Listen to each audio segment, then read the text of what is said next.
Tour de France steamed on towards the rest day with one final stage before the end of the first block of racing. Each and every day the race live and on demand on GCN+.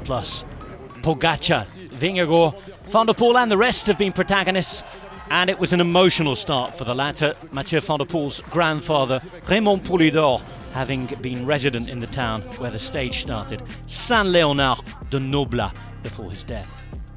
Puy de Dôme would be his final destination alongside the other 168 riders in the peloton, one non-starter with Quinn Simmons not able to take the start. Steph Crass and Mark Cavendish had crashed out the race the day before.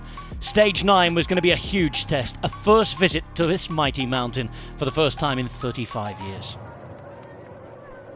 We were expecting a big fight for the breakaway. Victor Campenaerts pulled out a big group of 14 riders early on. Many potential stage winners among them. And there was a little bit of a reaction behind. Julien Alaphilippe launching one of many attacks. Matthias Skjelmoser will be wondering why Alberto Bettiol wasn't helping him out. But in the end, the gap was established 14 up the road, and the intermediate sprint was taken by Uno X. One single point remained when Jasper Philipsen made sure of it. And then the race settled down. Until 50 kilometres to go. Just under, in fact, when Matteo Jorgensen took off. Clear by this point that the breakaway was going to take the stage.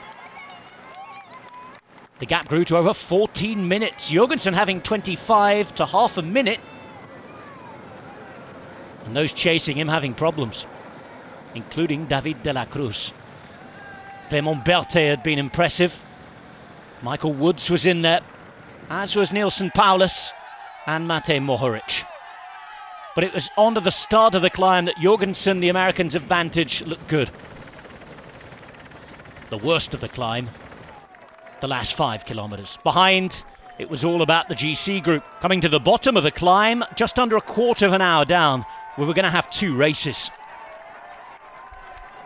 At the front, Mohoric was leaving his companions behind.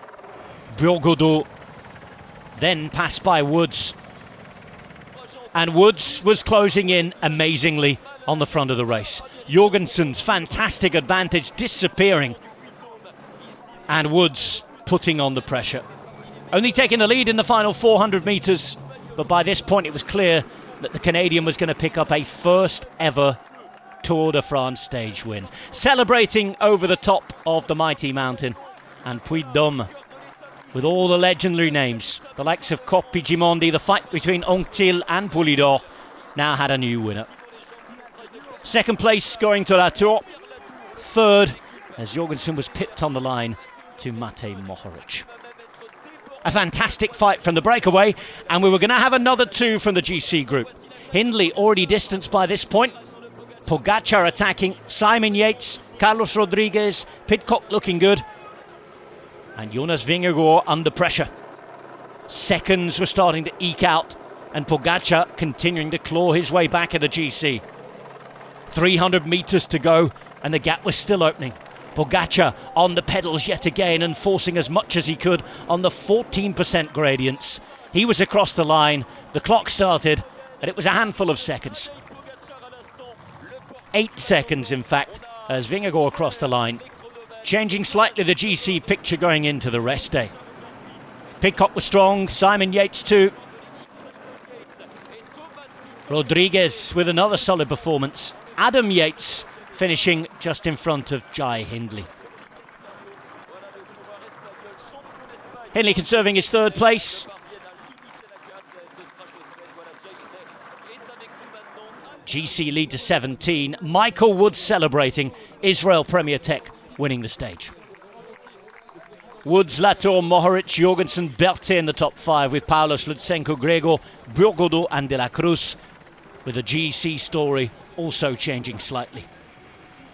Pogačar crossed the line out of the big favourites and cutting the deficit to 17 seconds after 9 stages of the Tour de France. Vingegaard leads going into the rest day. And there is the updated GC. A few changes as well. Rodriguez in 4th, Hindley losing some time. Adam Yates 5th, his brother Simon in 6th.